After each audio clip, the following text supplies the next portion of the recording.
Oh my. Catherine, can you talk on the phone? I heard your house was completely burned down and you were taken to the hospital. Sounds like you got some serious burns on your face, huh? Are you okay talking? I received a call from my mother-in-law while I was in the hospital. I live in the same house with my husband's parents. After the fire, my mother-in-law called me, and she seemed almost happy as she said, "Is the baby in your belly okay?" I was about to say that I was out and safe when she continued, "Oh, maybe you can't reply? Well, that makes sense with your face burned that bad, huh?" My mother-in-law let out a soft chuckle. "It'll be a pity for the baby to be born to a mother who looks like a melted monster. The baby might be scared and dislike you, don't you think?" She spoke with a smirk, and it didn't sound like she was concerned at all. As I tried to respond to her harsh words, she said something unimaginable. "Maybe it's better if the baby isn't born." "Catherine, thank you. Thanks to you sacrificing yourself, it looks like my long-held dream will come true.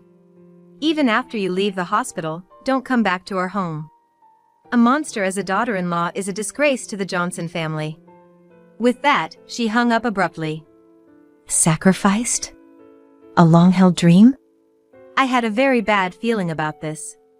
If my hunch was right, my mother-in-law might have committed a serious crime. To find out the cause of the fire and the true meaning behind her mysterious words, I decided to devise a plan involving my family. My name is Catherine Johnson, 29 years old. I moved in with my in-laws at the same time I got married. Before marriage, I was a preschool teacher. My husband is 10 years older than me out of 39, and is a teacher at elementary school. We met at a matchmaking party. Considering our jobs, there aren't many opportunities to meet people. Plus, as you can see, I'm a bit on the heavier side, so I'm not exactly attractive for the ladies," he said, chuckling. His gentle expression left a good impression on me. It was my mother-in-law who strongly wished for us to live together, which I was naturally okay with it. There are many teachers in my husband's family lineage, including his father and grandparents, who were middle school teachers. I also had a certificate to teach at elementary school, so I think that endeared me to my in-laws. Moreover, my family runs a small hotel back in Nebraska, and my mother had the same mindset as my mother-in-law. She would always tell my brother, who is the heir to the family business, that he should live with my parents once he gets married. Having witnessed that, I figured that's just how things are done, especially for the eldest son. Bob often asked, "Are you sure about this?" But I didn't have anything to oppose to. "Bob, once we're married, I'm thinking of quitting my job and helping out my family's business. It's an hour's drive from here, but there are no fixed working hours, and they even said they'd pay me. Plus, I can take care of my parents at the same time." "That sounds good. We should take care of our parents while we can." "Thanks.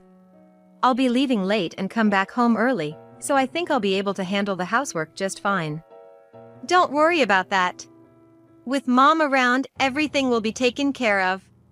Thus, it seemed our married life had started off peacefully. Once we started living together, my mother-in-law began giving me specific instructions regarding household chores. Usually, she's calm and collected, but when it comes to housework, her face becomes stern, as if she's a different person. And if I didn't complete the tasks she set, she'd give my arm a sharp smack with a thin wooden ruler. I once resisted, saying, "Please stop." But she replied softly, "This is how the Johnson family does things. I was raised the same way. This has been passed down from our ancestors.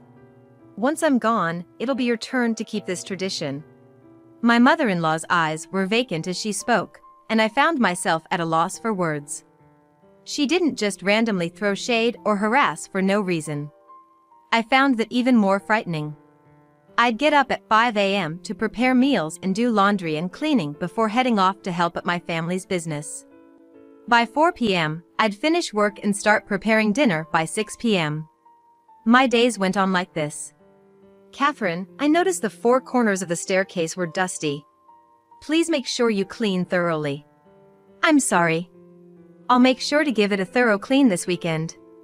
"Oh, while you're at it, Could you also clean the windows and pull the weeds in the garden? I'm sorry, but Bob and I have plans that day, so I might not be able to do it all at once. In that case, why don't you clean the staircase now and do the weeding first thing tomorrow morning? Then on Sunday, you can just focus on the windows. My mother-in-law always found things for me to do around the house.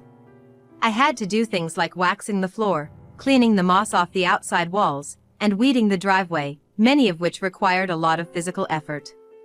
And while I was working, my mother-in-law would silently observe me from the sidelines. Although I occasionally had to leave to assist with my family's business, I tried my best to adhere to my mother-in-law's wishes. But her incessant pursuit of perfection wore me down. My husband and I would talk every night before bed, but I couldn't bring myself to tell him about being hit with the ruler. My husband always looked out for me and would step in if he felt my mother-in-law was overstepping.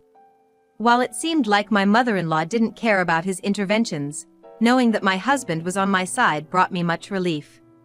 Hey, since Catherine's here now, have you considered renovating the house? Well, I'm already retired, and I'm not keen on taking on a mortgage at this stage. Bob, what do you think?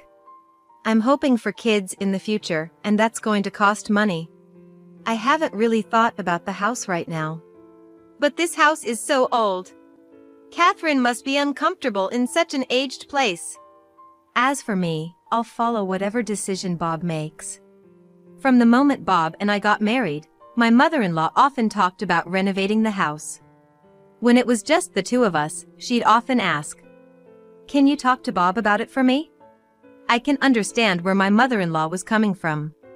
My in-laws' house was located just off a main road and set back even further from that side street. It was quiet but somehow had a dim and gloomy atmosphere. The house was old-fashioned, with a living room to the left of the entrance, a kitchen down the hall, and two traditional rooms across from it. To the right of the entrance was a steep set of stairs, with a restroom underneath, and upstairs there were another traditional room and a bedroom. I sometimes wonder if things would have been different had we listened to my mother-in-law from the start. If we'd planned on renovating the house from the get-go. Perhaps a different future awaited us. About a year and a half after we started living together, I found out I was pregnant. My husband and my in-laws were thrilled, and we were full of happiness. As soon as my pregnancy was confirmed at the hospital, morning sickness kicked in. You rest until you feel better. I'll take care of the chores. You might want to avoid the stairs, you can use the living room, she said. Thank you. Even though I started spending more time downstairs, I couldn't truly relax whenever I thought my mother-in-law was in the room next door. My morning sickness got so bad I couldn't eat, and as I started to lose weight, my husband suggested going back to my parents' home. I spent about 2 months there and returned to my in-laws' home once I entered my second trimester. Are you sure it's okay to move around now? Yes, I'm going to help with the housework again. Catherine, you're so lucky. Your parents and husband take such good care of you. My own mother-in-law was a nightmare until she passed away. My husband didn't bother much about it. My mother-in-law started living in this house with Bob's grandparents when he was 8. It seemed she had a tough time with Bob's grandmother. Maybe it was because my mother-in-law was the only one in the house who wasn't a teacher. As I passed the 7-month mark, my belly became noticeably larger. Climbing the stairs became terrifying again. I was careful, but one day I slipped and fell down the last 3 steps. There was some bleeding, but the baby was fine, and we breathed a sigh of relief. Hey, have you thought about moving before the baby comes? This house isn't really baby-friendly. My husband's proposal took me by surprise. Even though he had never left his parents' house since becoming an adult. He had made up his mind to be a responsible father for our unborn baby and me. I was so touched by his feelings. Over the weekend, he brought it up after dinner. Dad, Mom, we're thinking of renting a place close by. I think it's dangerous raising a child in a 2-story house. Yeah, the stairs are pretty steep. If you guys live nearby, I have no problem with you moving out. At that moment when we felt relieved by my father-in-law's words, my mother-in-law screamed. No way! You can't move out! If you're moving, we all have to move together. We are a family. Just like you value our family, I want to prioritize my family with Catherine and our child. So you're leaving me behind? Why not just renovate this place? You're all I have. You're my only support. My mother-in-law was being hysterical. My father-in-law calmed my mother-in-law down, urging us to go upstairs. Even after we went up, we could hear my mother-in-law's agonized cries, but it soon became quiet. Maybe my father-in-law's words got through to my mother-in-law because she stopped speaking after that. We kept checking out listings online and visited several during my husband's days off. By the time I was 9 months pregnant, we finally settled on a spacious apartment nearby. It had an elevator, so it'd be easy to move around once the baby is born. Our moving day was set for 2 weeks later. An incident occurred just before the move. That day, my father-in-law went fishing, and my mother-in-law had plans to go on an overnight trip to a spa with her sister. My husband was at work, and I was at home without any appointments. Around noon, when the house was empty, my cell rang. It was my brother. I'm in town for some work. Can we meet? I have something I want to discuss with you. That's unusual. Well, I'm free today. If you're gonna treat me to lunch, I might just take you up on that. I'll treat you. Let's meet at the diner near the station. After hanging up, I quickly got ready. As I was slowly descending the stairs, I heard the front door open. It was my husband, looking pale as a ghost. Don't come near me. I'm feeling really chilly and came home early. There's a flu going around at school. Are you okay? I'm about to meet my brother. Should I cancel? No, it's better for you to go. It's too risky to stay with me. And when you come back, don't come upstairs. Got it. Just take a rest. I'll pick up some Gatorade or something on my way back. I left, worried about his condition. Turned out, my brother wanted to talk about his plans to marry. He's living at parents' homia and working at a hotel. He mentioned he didn't want to live with our parents anymore as long as they are healthy. While brainstorming how to convince our mother, a call came in from our friendly neighbor. Catherine? Oh my God! Your house is on fire! You need to get back ASAP! I jumped up in shock and dashed out of the diner. There was a crowd gathered around my home. Smoke billowed out of my in-laws' house, and flames reached the sky. Help! My husband's upstairs sleeping. I tried calling my husband's cell multiple times on the way, but couldn't get through. Pushing through the crowd, I saw the second floor, where my husband was, engulfed in flames. I was too stunned to speak and just collapsed to the ground, crying. One firefighter approached. Ma'am, do you live that house? I nodded vigorously. We've rescued one male from the house. He's got burns and is being taken to the nearby general hospital. Was there anyone else inside? It was just my husband. I covered my face with my hands. My brother, who'd followed me, drove me to the hospital. On the way, we tried contacting my father-in-law and mother-in-law, but couldn't get through. Sitting in the hospital waiting room with my brother, a man in a suit approached us. Are you a relative of Mr. Johnson? I'm with the police, and we'd like to discuss the fire. Yes. Where were you when the fire started? My brother called me earlier in the day, and we were at a diner near the station. By the way, what caused the fire? Was it arson? There've been some small fires in the neighborhood recently. Well, we can't say for sure yet. But it seems the fire started in the bedroom at the back of the second floor where your husband was. He came home early because he was feeling sick. I think he might have left a heater on. An electric space heater? Once your husband's conscious, we'll need more details. With that, he hurried off. My stomach was feeling tight, perhaps due to my anxiety. As I was rubbing my belly, someone called out. Catherine! Are you okay? Looking up, I saw my father-in-law standing there. I got a call from one of the neighbors, and I drove back home as fast as I could. I'm so relieved you're okay. Seemingly drained, he sat down heavily next to me. When I got to the house, I saw an ambulance and heard someone was taken. Then I checked my phone and saw a bunch of missed calls from you. Thought maybe it was an emergency call. It scared me. My father-in-law was crying with his head stooped down. Bob came home early because he felt sick. But we couldn't get in touch with my mother-in-law either. As I was explaining everything to a shocked father-in-law, my phone rang. It was from my mother-in-law. Oh. Catherine, you can answer the phone?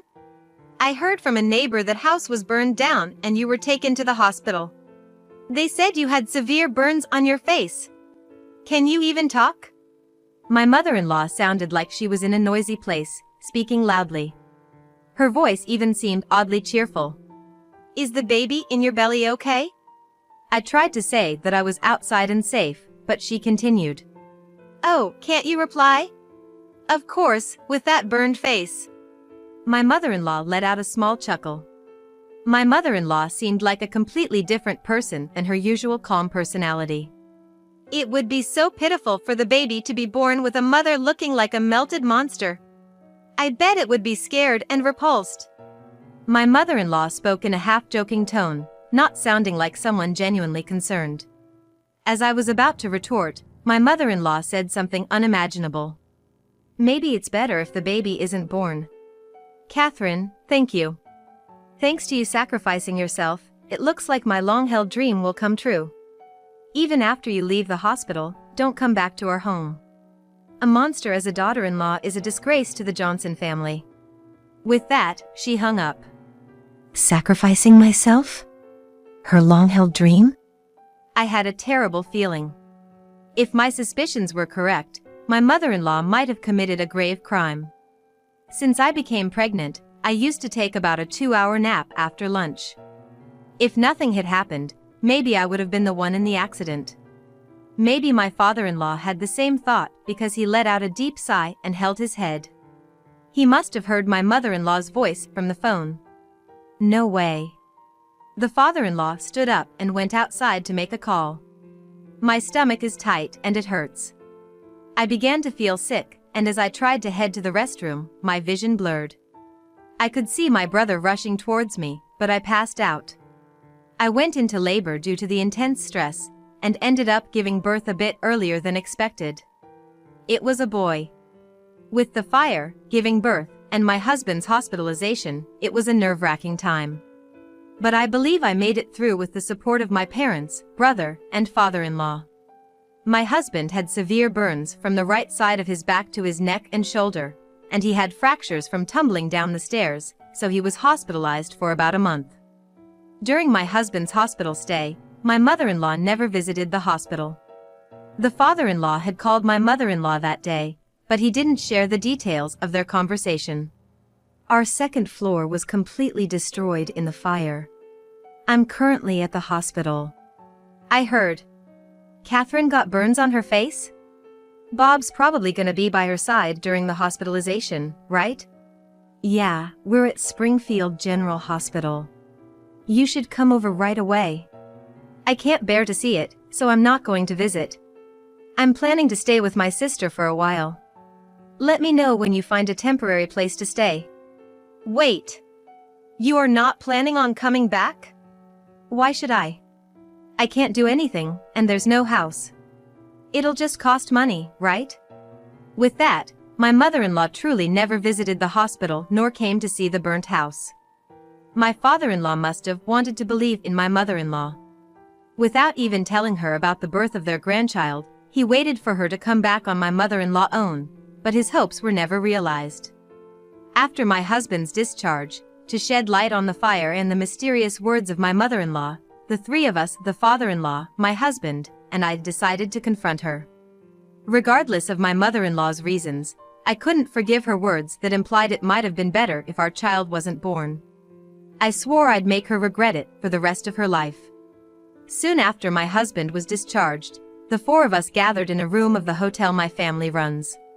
My mother led my mother-in-law into the room, and she seemed to give me a faint smile. Once my mother served tea and left the room, leaving me with my in-laws. Where's Bob? Bob stepped out for a bit, but he'll be back soon. My mother-in-law chuckled and said, My condolences for your troubles. With my face, neck, and right upper arm wrapped in bandages, I said nothing in response. Looking at my abdomen, my mother-in-law said, "Catherine, it was a shame about the baby. But maybe it was for the best. Maybe you should recover back at your parents' place." Are you suggesting I divorce Bob? It might be for the best. You no longer have a home to go back to, the baby didn't make it, and I bet it's awkward with the neighbors, isn't it? No, I'm fine, really. I can move around and do chores just fine. Hearing this, my mother-in-law raised her voice in irritation. For heaven's sake, understand the situation. A daughter-in-law with a face like that? You're embarrassing us. If you really care about Bob, you'd divorce him already. Hey! Enough is enough. It's just the way it is. You must be thinking the same thing, right? That you don't belong in the Johnson family. If my own mother was alive, she would have said the same thing.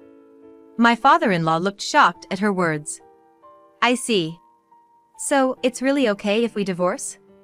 Yes. It's for the best for both Bob and you. Bob, seems like we should divorce. At my words, the doors at the back swiftly slid open.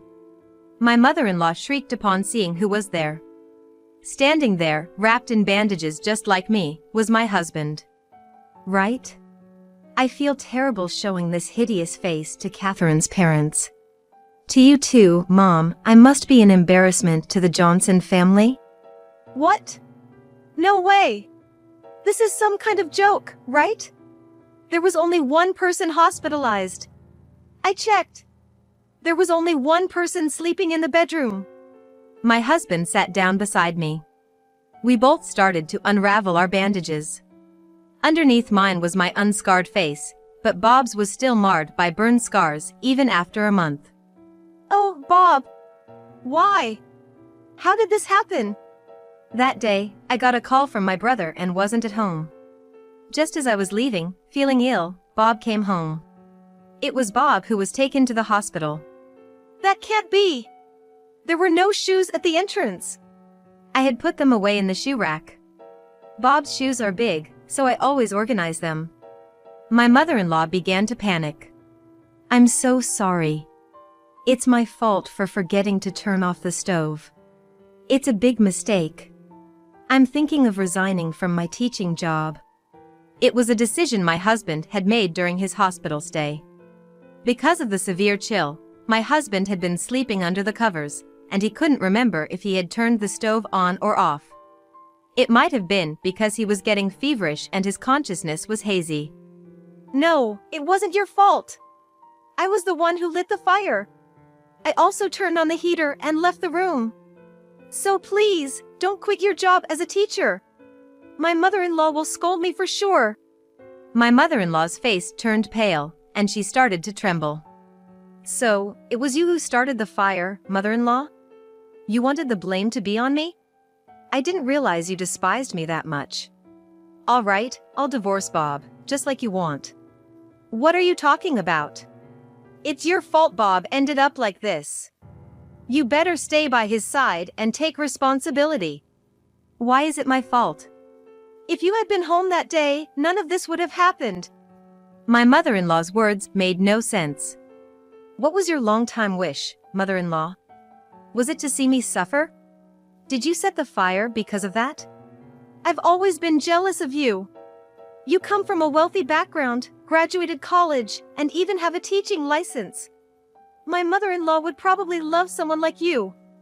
I regretted about the baby, but I truly wanted you gone. After her heated outburst, my mother-in-law said in a hushed tone, More than anything, I wanted that house to burn down. She is still there, you know. She silently pressured me, watching from the shadows of the doors, the end of the hallway, and from the top of the stairs. My mother-in-law's voice cracked with emotion. Could a person, even after death, still dominate someone this much? Cry of a baby. In the silence of the room, the distant cry of a baby echoed.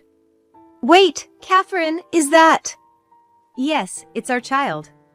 I will never let you meet him. My mother-in-law's expression vanished. Mom, I'm planning to divorce Catherine and then remarry her. What do you mean? When we remarry, I'm gonna drop the Johnson name. No! Bob! No! My mother-in-law let out a gut-wrenching scream.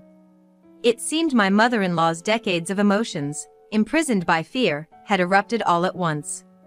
Even though the entire act had been orchestrated out of spite, the outcome left me with a heavy heart. My mother-in-law turned herself into the police, escorted by my father-in-law and my husband. Arson is a serious crime. I never intend to see my mother-in-law again. Still, I sincerely hope that with the burning of that house and the bamboo ruler, my mother-in-law's heart will find peace. My father-in-law had always known about the feud between his wife and his own mother, but chose to ignore it. He's decided to wait for my mother-in-law to come back, rather than divorcing her. As for my husband's declaration to my mother-in-law, he quit his teaching job.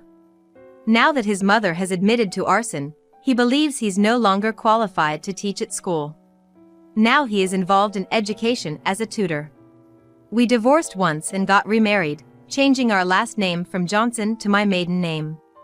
We wanted to quickly sever ties with the name Johnson, which tormented my mother-in-law. Perhaps due to this incident, and with some thoughts of her own, my brother happily started his newlywed life with just him and his wife. We sold the land where my in-laws' house stood and moved to a new home we'd contracted with my father-in-law. We're talking about buying a house closer to my parents' place once our son gets a bit older. We're hoping we can move towards a happier future this time.